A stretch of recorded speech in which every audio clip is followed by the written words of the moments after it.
后摆有需要要计划时才去看就好，而且风台大水共款啊呢，遮尔啊损失啊，尔啊惨淡。啊，你也共款，哦，啊，媒体啊，看起咱吼，听到副馆长咧讲，哦，半暝啊，还搁伫指挥防灾中心哦，我看毋是去防灾中心啦，伊是准备要出国起来的啦，啊，讲较好听的，讲伫防灾中心遐伫咧待命安尼啦，啊，你也看着敢无影？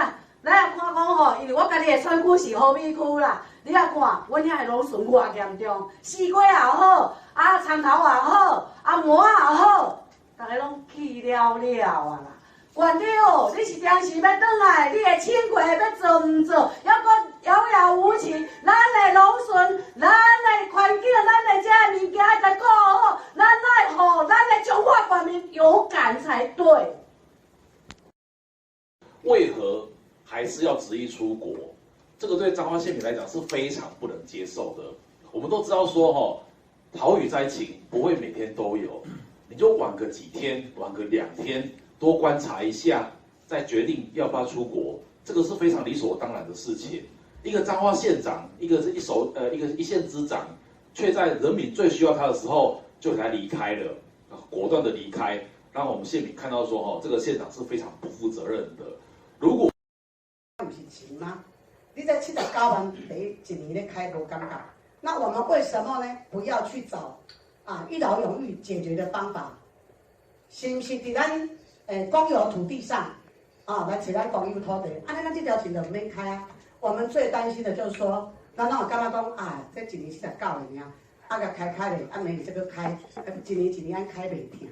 但是到最后呢，我们整体数字来看，所以我想，我们县长是钱一定要花在刀口上，他是一个很实事求是，而且是非常积极的人。所以我相信讲，伊对着每一条经费，对着每一条预算要开支，他都会精打细算。那至于呢，在这个这一次的这个水灾县长出国的事情我是不是也请我们其他的议员来说明一下？